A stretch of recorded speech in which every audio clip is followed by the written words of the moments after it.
नमस्कार, तपाईँ हेर्दै हुनुहुन्छ aptech फोरम युट्युब च्यानल।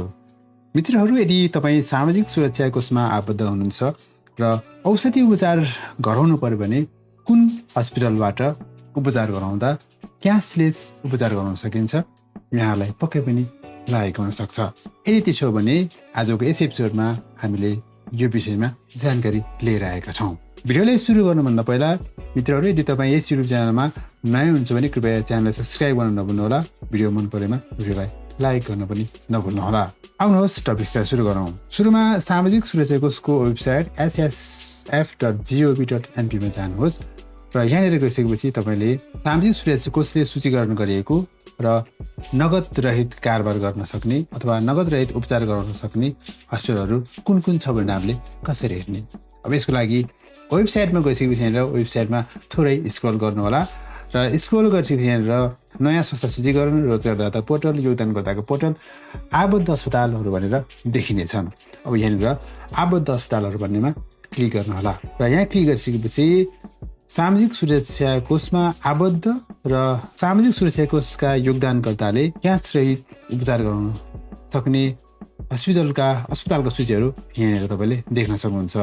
अब यहाँनिर हालसम्म धेरैवटा हस्पिटलहरू चाहिँ यहाँनिर लिस्टिङ भइसकेका छन्। अब यहाँनिर आगामी दिनमा पुनः अरू हस्पिटल पनि यहाँनिर थप्दै गइरहेको हुन्छ सामाजिक सुरक्षा कोषले। यसरी तपाईँले यहाँनिर आफ्नो पाएको पर्ने अस्पतालको विवरण यहाँनिर त्यही गर्न सक्नुहुन्छ। यदि तपाईँले नागरिक एप युज गर्नुहुन्छ भने त झनै सजिलो हुन्छ। तपाईँले नागरिक एपबाट त झन् तपाईँको एरियामा सामाजिक सुरक्षा कोषमा सूचीकरण रहेको लिस्टिङ रहेको हस्पिटल कुन कुन भनेर पनि सजिलोसँग हेर्न सक्नुहुन्छ। अब यसको लागि नागरिक एपलाई ओपन गर्नुपर्ने हुन्छ।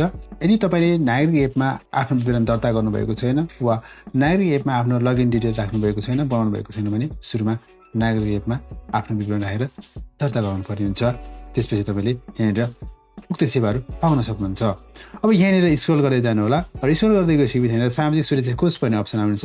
यसमा तपाईँले तपाईँको सामाजिक सुरक्षा परिचय पत्र नम्बर राख्ने अप्सन आउनेछ सुरुमा र उक्त सामाजिक सुरक्षा परिचय पत्र नम्बर राखिसकेपछि तपाईँले यहाँनिर तपाईँको परिचय पत्र देखिनेछ। अब त्यसपछि तपाईँले यति गरिसकेपछि यहाँनिर योगदानहरू, रोजगारदाताको विवरण, दाबी विवरण, सम्पर्क विवरण र यहाँनिर स्पिनल अस्पतालहरू भनेको छ, त्यो तपाईँले यहाँनिर देख्न सक्नुहुन्छ।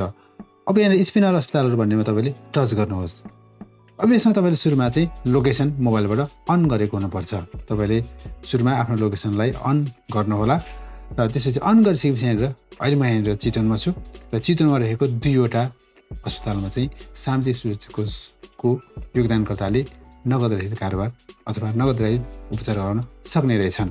त्यसपछि यहाँनिर देखाएको अस्पतालको लिस्टमध्येमा उक्त अस्पताल कुन लोकेसनमा छ, कहाँनिर छ भनेर तपाईँले हेर्ने हो भने उक्त हस्पिटलको नाममा टच गर्नुहोला र टच गरिसकेपछि अब यहाँनिर गुगल म्याप थ्रु तपाईँले उक्त हस्पिटल कुन लोकेसनमा छ भन्ने कुरा सजिलै पत्ता लगाउन सक्नुहुन्छ। पक्कै पनि यो भिडियो यहाँको लागि एकदमै उपयोगी भयो होला भन्ने मैले आशा गरेको छु।